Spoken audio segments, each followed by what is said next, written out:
눈치를 본다라고 하는 것이 어떤 의미일까요? 눈치를 보고 산다, 잘못된 것일까요? 어떤 그 방송에 들으니까요, 회사의 사장님한테 월급을 올려달라 그럴 때 아무 때나 얘기해서는 안 되고요, 제일 좋은 타이밍이 목요일 날 점심시간 바로 전 한 11시경이 아주 제일 좋은 시간이래요. 그래서 눈치 있는 사람들은 월급이 올라가기도 하고, 월요일 시작되는 첫 시간에 이른 아침에 얘기했다가 잘리는 사람도 있고 그렇대요. 여러분, 눈치가 있는 사람입니까? 없는 사람입니까? 눈치를 본다, 눈치가 있다, 없다, 빠르다, 늦다, 뭐 이래 얘기하는데, 저는 우리 성도들이 참 세상 살기 힘드시겠다 그런 생각을 했습니다. 저는 사람의 눈치를 보면요, 설교할 게 없어요. 이 말씀을 하면 저 사람이 걸리고, 저 말씀을 하면 또 저 사람이 걸리고, 그 눈치를 보면 안 돼요. 세상 눈치 봐서도 할 말을 못 해요. 그냥 저는 하나님 눈치만 보고, 하나님의 성령이 하라시면 하는 거고, 말씀이 하라면 하는 것 뿐인데, 여러분은 하나님의 눈치도 보셔야 되지. 또 세상에 살면서 사람들의 눈치 또 얼마나 봐야 됩니까? 요즘에는 윗사람들의 눈치만이 아니라 밑에 사람들이 더 힘들대요. 그래서 밑에 사람들의 눈치도 봐야 되고, 여기저기 얼마나 힘드십니까? 지난 한 주간 여러분 하나님 눈치 보시면서 살았습니까? 아니면 세상과 사람 눈치 보며 살으셨나요? 갈라디아서 6장에 보면요, 갈라디아서 1장에 보면 사도 바울이 갈라디아 성도들에게 이렇게 얘기를 해요. 이제 내가 사람들에게 좋게 하랴, 하나님께 좋게 하랴, 사람들에게 기쁨을 구하랴, 하나님께 기쁨을 구하랴. 내가 지금까지 사람들의 기쁨을 구하였다면 그리스도의 종이 아니라. 무슨 말이죠? 나는 지금까지 하나님 눈치 보며 살았지 사람 눈치 보며 살지 않았다. 그러면서 이 말씀 속에 묵언의 또 하나의 교훈이 있습니다. 너희도 세상을 살면서 성도라면 사람이나 세상 눈치 보지 말고 하나님 눈치 보며 살아라 라고 하는 것이에요. 여러분, 이런 측면에서 믿음이 좋다, 신앙생활을 잘한다 라고 하는 것은 하나님의 눈치를 잘 살피며 산다 라고 얘기해도 틀린 말 아닐 것입니다. 모쪼록 우리 성도들은 하나님의 눈치 잘 보며 사는 우리 성도들이 됐으면 좋겠습니다. 요셉 같은 사람이 성경에도 드물어요. 창세기 1장부터 11장에 보면 하나님의 천지창조에 대한 말씀이 나오거든요. 그래 11장이 천지창조에 대한 말씀이고요. 그 다음에 37장부터 요셉에 대한 이야기가 시작이 되는데요, 50장까지 계속돼요. 무려 14장에 걸쳐서 요셉의 이름이 거론된다, 이런 얘기죠. 내 이름 한자만 성경에 기록돼도 이거 영광 중에 영광인데, 요셉은 무려 14장을 요셉에 대한 기사가 나오고 있다. 얼마나 믿음의 위대한 인물이고 그 인생이 복되고 아름다운가, 이런 얘기예요. 집안에서 부모들의 귀여움을 독차지할 때도, 애굽에 팔려가서 종살이 할 때도, 억울한 누명을 쓰고 감옥에 들어가서 죄수의 신분에 있을 때도, 애굽의 국무총리가 돼서 나라의 권력을 한 손에 잡고 있을 때도 그는 죄를 짓지 않았습니다. 변함없이 한결같이 의의 길을 걸어갔습니다. 이유가 무엇일까요? 하나님의 눈치를 보며 살았기 때문입니다.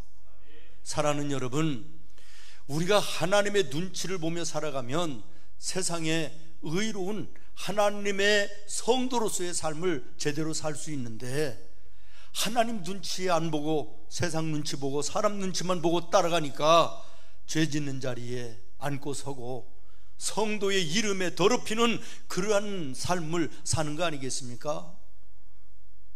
다시 말씀드립니다. 모쪼록 오늘 우리의 생문의 모든 성도들은 하나님 눈치 잘 보며 사는 믿음의 지혜로운 성도들이 되기를 예수님의 이름으로 축원합니다. 저는 모쪼록 오늘 이 아침에 여러분들이 어떤 눈치를 채기를 원하느냐 그러면, 하나님은 기도하는 자에게 함께 하신다. 하나님은 기도하시는 자의 삶을 풍성케 하신다. 하나님은 기도하는 자리에 앉는 자를 기뻐하시고 즐거워하신다. 이것을 예배 속에, 말씀 속에, 성령의 감동 속에 눈치를 챘으면 좋겠다라는 거예요. 아멘. 여러분, 기도가 무엇입니까? 내가 내 힘과 능력으로, 세상의 방법과 세상의 어떤 힘으로 할 수 없는 일을 전능하신 하나님이 함께 하셔서 해결해 주시는 거, 이게 기도 아니겠습니까? 이 공간에 전기가 없으면 깜깜할 것입니다. 그런데 스위치 하나만 딸깍 끼면 환하게 어둠이 물러가고 밝은 빛이 비춰지는 것처럼, 내 인생의 어두움에 암흑이라 할지라도, 답답하고 가로막는 장애물로 인하여 절망하고 낙심할지라도 기도의 무릎을 꿇기만 하면 우리 하나님의 함께하심 속에서 어둠이 쫓겨가고 장애물이 열려 시온의 대로가 되는 놀라운 역사가 일어나는 것이, 이것이 기도가 아니겠느냐라는 것이에요. 오늘 여러분의 문제가 무엇입니까? 답답함이 무엇입니까? 생각대로 안 되는 장애물로 인하여 고통하고 계십니까? 내가 오늘 주님 앞에 기도의 무릎이 건강한지 돌아보시기를 바랍니다. 다시 말씀드립니다. 기도는 내 힘과 세상의 방법으로 안 되는 것을 전능하신 하나님이 함께 하심에 되게 하는 거, 이게 기도입니다. 이게 기도입니다. 어제 우리 유초등부 예수제자훈련원에 1일 캠프를 갔다 왔는데, 그래서 우리 교직원들이 지난 목요일 날 미리 가서 풀도 뽑고 약도 하고 페인트 칠도 하고 나무도 자르고 정리를 하고 준비를 해놓고 왔어요. 집에 오려고 자동차 문을 열었는데 말이에요, 산속이다가 보니까 아주 제법 커요. 산모기는 모기 한 마리가 팔랑팔랑 들어왔어요. 그래서 이제 그게 물을까 싶어가지고 쫓는데 이게 좀 너무 작아가지고 안 보여가지고 그냥 왔지요. 그리고 이제 주차장에 주차를 하고 문을 열었더니 포로롱 하고 날아가더라고요. 여러분, 저 충청도 보령 땅에 있는 모기가 지가 아무리 3박 4일을 날갯짓 해도 여기 부천까지 올 수 있겠어요? 근데 내 차를 타니까 오더라고. 전 그걸 무슨 생각을 했냐면, 그래, 내 힘과 내 방법과 세상에 무엇으로도 안 되는 것이지만 예수님 품에 안기기만 하면, 예수님이 도우시기만 하면 되는 것이다. 오늘 여러분, 예수님의 품 안에 있는 것이 무엇입니까? 예배하는 자리에 앉아 있다는 것입니다. 기도하는 자리에 무릎을 꿇는 것이 주님 품에 안겨 있는 것입니다. 오늘 답답한 일이 있습니까? 힘든 일이 있습니까? 혹시 내 기도의 무릎이 이상이 온 것은 아닌가 점검해보자 라는 것입니다.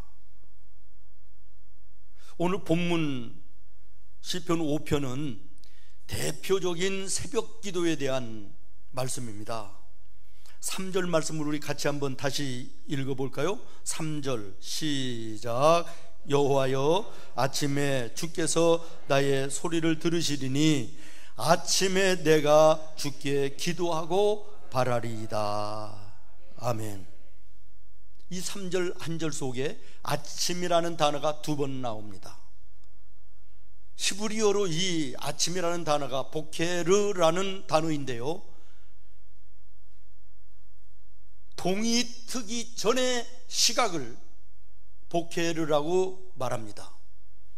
그러니까 오늘 이 본문의 말씀에 아침이라고 해석된 말씀을 좀 더 정확하게 얘기하면 새벽이라고 얘기하는 것이 옳다라는 것이에요. 실제로 이후에 성경 속에 보면 이 보케르라는 단어를 새벽으로 번역한 성경들이 많이 있음을 보게 되어집니다. 새벽에 대한 기도, 우리가 기도하는 것 중요합니다. 그러나 그 기도 가운데도 새벽 기도가 더 중요한 것을 여러분 깨달으시다, 그런 말이에요. 기도는, 다시 말합니다, 내 힘으로 안 되는 것을 하나님의 도우심으로 되게 하는 것이에요. 그리고 우리 주님은 나와 여러분에게 계속 말씀하십니다. 기도하라, 기도하라. 그러면 내가 응답하겠다. 찾으라, 찾게 해주겠다. 두드리라, 열어주겠다. 계속해서 말씀하십니다. 기도하라고. 그러면 내가 응답하겠다고. 그러면서 그래도 기도하지 않으니까 누가복음 18장에 불의한 재판관과 억울한 일을 만난 여인에 대한 비유를 말씀하시는 거예요. 재판관하고 이 여인하고 무슨 관계가 있었느냐? 아무런 관계도 아니었는데 찾아가고 그러니까 귀찮아서라도 억울함을 해결해 주지 않더냐? 그런데 너와 나와의 관계는 아버지와 자녀의 관계 아니냐? 아무런 관계가 없는 그 관계에도 해결해 주는데 너와 나의 관계는 부모와 자녀의 관계 아니냐? 신랑과 신부의 관계가 아니냐? 이런 밀접한 관계가 있는데 그래도 기도하지 않겠느냐? 이런 말씀을 하는 거예요. 재판관과 이 여인의 사이에는 어떤 계약이 없습니다. 약속한 바가 없습니다. 살다가 힘들고 어려우면, 억울한 일을 만나면 나를 찾아오시오. 그러면 내가 해결해 줄게요. 이런 약속 있은 적이 없습니다. 그럼에도 이 여인이 찾아갔더니 결국에는 자기의 귀찮음을 인해서라도 해결해 주지 않느냐? 그런데 너와 나의 관계 속에는 약속이 있지 않느냐? 찾으라, 두드리라, 그러면 내가 응답해 주겠다고 그렇게 약속을 하는데도 왜 기도하지 않느냐? 이런 얘기 아니겠습니까? 이 여인은 홀로 찾아갔지만 그러나 너의 주변에는 너를 위하여 기도하는 주의 종도 있고 믿음의 동역자들도 있고, 그런데 왜 기도하지 않느냐? 이런 얘기 아니겠습니까? 여러분, 기도의 성도들이 되기를 바랍니다. 기도는 은혜입니다. 기도는 축복입니다. 여러분의 자녀들이 가지고 있는 고민과 문제, 그것을 혼자 끙끙 앓고 부둥켜 안고 있으면 그 아이의 것입니다. 그러나 마음을 열고 입을 열어서 엄마, 아빠, 내가 이런 고민이 있어요. 이것이 필요해요. 저것이 좀 있어야 되겠어요. 이렇게 얘기를 하면 그때부터는 아이의 문제가 엄마, 아빠의 문제가 되는 거 아닙니까? 여러분의 삶 속에 힘들고 어려운 문제 그냥 내가 끌어안고 있으면 그것이 고통이고 아픔이고 괴로움이고 상처일 수 있지만, 하나님 앞에 나와서 십자가 앞에 여러분의 문제를 내려놓으면, 하나님께 예수님의 이름으로 아뢰이면 그때부터는 하나님의 문제가 되는 거예요. 믿습니까? 어떤 문제가 있습니까? 어떤 것이 여러분을 힘들게 하고 고통하게 합니까? 부둥켜 안고 있을 때는 여러분의 문제이지만 예수님의 이름으로 하나님 앞에 아뢰면 하나님의 문제가 되는 줄로 믿습니다. 오늘 이 아침 예배 속에 정말 기도의 사람으로 거듭나는 은혜가 있기를 바라고, 마음속에 거룩한 결단이 이루어지는 은혜의 시간이 되기를 예수님의 이름으로 축원합니다. 세상 사람들의 그 성공의 비결은 창의성이라고 그럽니다. 요즘에는 누가 했던 것을 뒤따라 하는 것은 뭐 100전 100번 패한다 그러네요. 창의성이 있어야 된다. 맞는 말이지요. 그러나 우리의 신앙의 성공자가 되기 위해서는 창의성이 필요하지 않습니다. 벤치마킹이 필요합니다.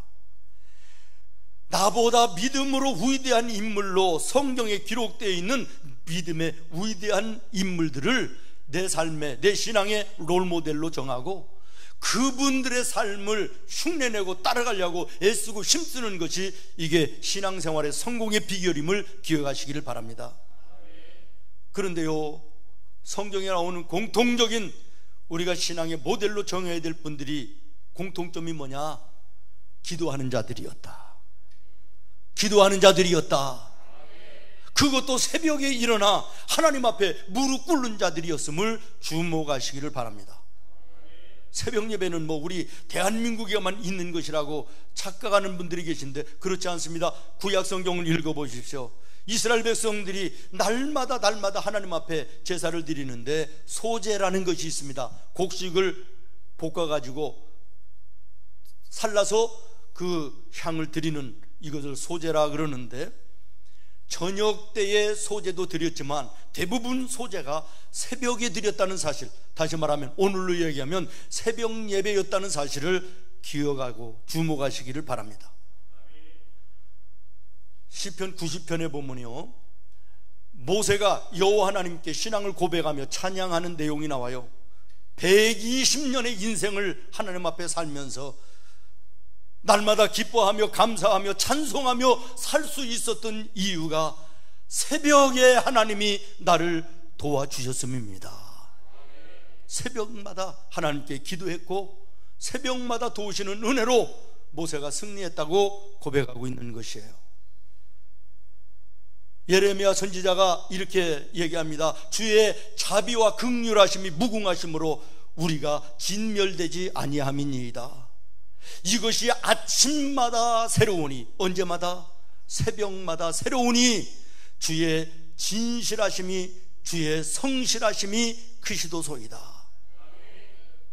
바벨론의 포로로 잡혀가 절망하는 상황 속에 있었지만 소망 가운데서 이기며 오늘의 영광스러운 자리가 있었던 이유는 새벽에 무릎을 꿇었더니 새벽마다 하나님께서 나를 만나주시고 은혜를 베풀어 주시고 소망을 주시고 나를 여기 승리의 자리로 이끌어 주셨다라고 고백하고 있는 것입니다.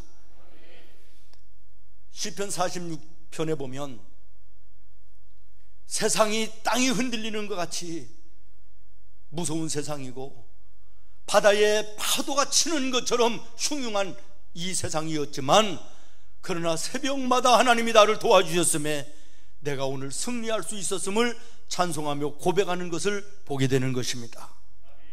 모세가 하나님 앞에 새벽마다 기도할 때 하나님께서 십계명을 그에게 주셨습니다. 이스라엘 백성들이 하나님 앞에 새벽마다 기도할 때 여리고성이 무너지는 역사가 나타났습니다. 광야에서 새벽마다 하나님께서 만나를 내려주셨습니다. 새벽에 도우시는 하나님, 새벽에 도우시는 하나님. 여러분, 이 새벽의 기도는 우리가 상상할 수 없는 여러 가지의 놀라운 은혜의 비밀이 있습니다. 내 본능을 절제하고 하나님이 기뻐하시고 하나님이 원하시는 자리에 있겠다고 하는 결단인 것입니다. 여러분의 자녀들이 여러분의 마음을 기쁘게 해드리기 위해서 새벽에 잠자고 싶은데 일어나서 공부를 한다든지 엄마 아빠가 좋아하는 것을 찾아서 하고 있는 모습을 보면 부모된 여러분이 어떻습니까? 똑같은 자식인데도 더 이쁘지 않겠어요? 나는 좀 더 자고 싶은데, 좀 더 눕고 싶은데 하나님이 기뻐하시고 하나님이 원하시고 하나님이 인정하시는 자리에 내가 서겠습니다 라는 마음으로 눈을 비비며 하나님의 성전에 하루를 시작하며 새벽에 무릎을 꿇는 모습을 하나님이 더 기뻐하시지 않겠느냐.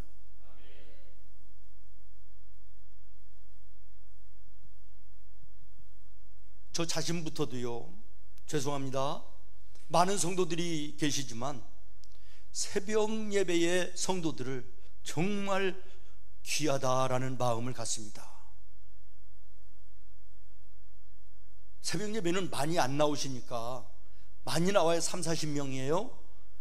그러면 제가 예배를 인도하면서 쭉 머릿속에 입력을 해놓고요, 예배가 마쳐지면 강단에 올라와서 기도에 무릎을 꿇을 때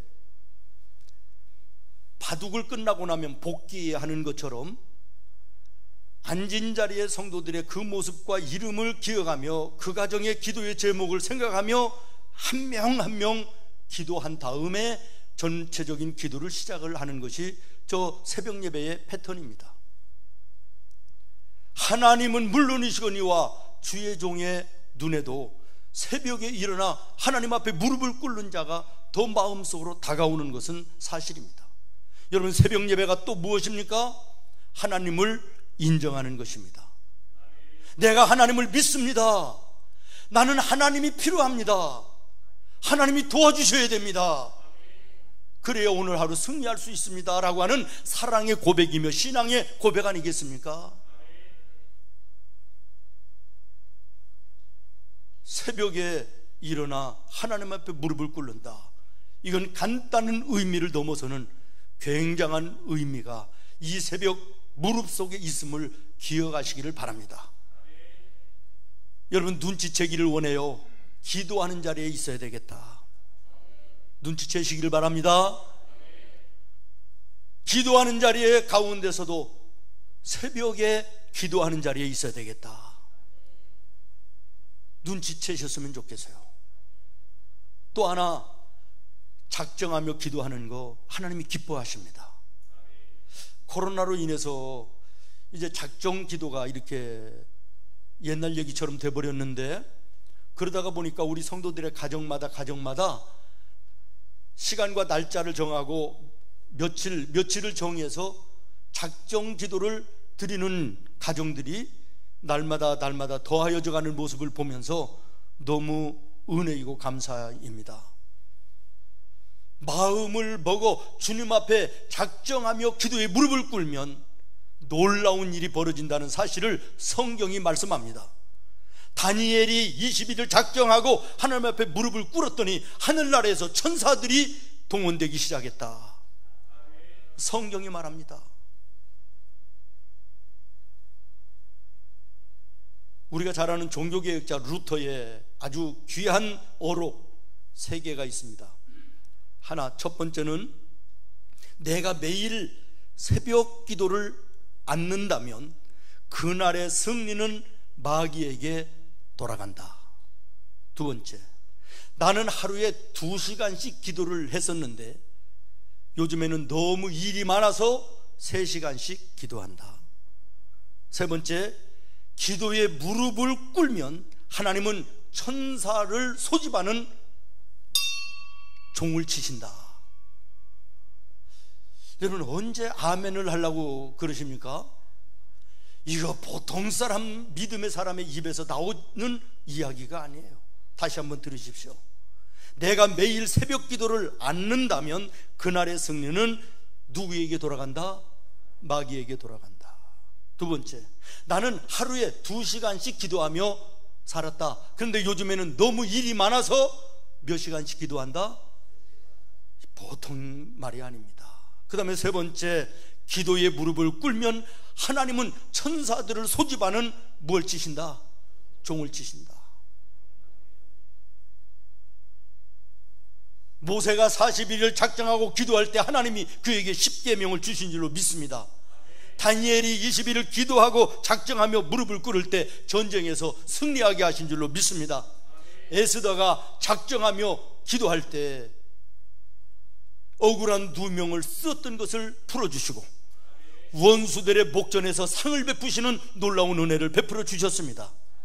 이스라엘 백성들이 작정하며 하나님 앞에 기도했더니 여리고성이 무너졌습니다. 예수님이 40일을 작정하고 기도하셨더니 인류를 구원하시는 구원의 역사를 이루셨습니다. 작정하며 기도하는 거 하늘의 보좌를 움직이는 능력임을 여러분 기억하시기를 바랍니다. 예수님은 우리들에게 주님이 가르쳐 주신 기도를 가르쳐 주시면서 기도하라 라고 말씀하십니다. 밤을 새워 기도하며 철야 기도의 모범을 보여주시며 우리에게 기도하라고 말씀하십니다. 금식하며 작정하며 기도하는 모습을 보여주시면서 우리에게 기도할 것을 명령하십니다. 하루를 시작하는 새벽 미명에 일어나 한적한 곳에 가셔서 하나님께 무릎 꿇어 기도하던 새벽 예배의 모범을 우리에게 보여주시면서 기도하라고 말씀하십니다. 기도에 대해서 말하는 사람이 필요한 시대가 아닙니다. 기도에 대해서 뚫어지게 알고 있는 이것이 필요한 것이 아닙니다. 오늘 이 시간, 이 시대는 기도하는 사람이 필요합니다. 기도하는 성도들이 되기를 바랍니다. 아는 것으로 말하는 것으로가 아니라 정말 오늘 말씀에 있는 것처럼 기도의 무릎을 꿇어야 됩니다. 기도의 무릎 가운데서도 새벽에 일어나 꿇어야 됩니다. 새벽에 꿇는 것도 중요한데 마음을 정하고 목적을 정하여 하나님 앞에 작정하고 무릎을 꿇는 자에게 주님은 함께 하십니다. 주님은 만나 주십니다. 오늘 본문 1절로 3절에 다윗이 새벽마다 내가 하나님께 부르짖습니다. 그러면서 4절, 5절, 6절에는 왜 내가 새벽마다 일어나서 부르짖는가를 이유를 설명하고 있습니다. 세상이 악합니다. 내 사방이 죄악으로 관영하고 더럽고 냄새나는 타락케 하는 것들이 너무나도 많이 있습니다. 악한 마귀들의 도전이 너무나도 많이 있습니다. 내 앞길을 가로막는 장애물들이 너무나도 많이 있습니다. 그래서 내가 새벽마다 주님 앞에 일어나 기도의 무릎을 꿇습니다. 주여 나를 붙들어 주시옵소서. 이 기도가, 이 모습이 오늘 나와 여러분의 모습이 되어야 될 줄로 믿습니다. 벌써 1년의 절반이 지나가고 교회적으로는 후반기가 시작이 됐습니다. 환경을 핑계하지 말고 여건을 내세우지 말고 주님 앞에 무릎을 꿇어야 됩니다. 기도의 무릎이 여러분에게 새로우시기를 바라고, 더욱이 새벽에 일어나 주님 앞에 첫 시간을 드리는 마음의 중심, 사랑의 고백, 신앙의 고백이 나와 여러분의 삶 속에 있어야 됩니다.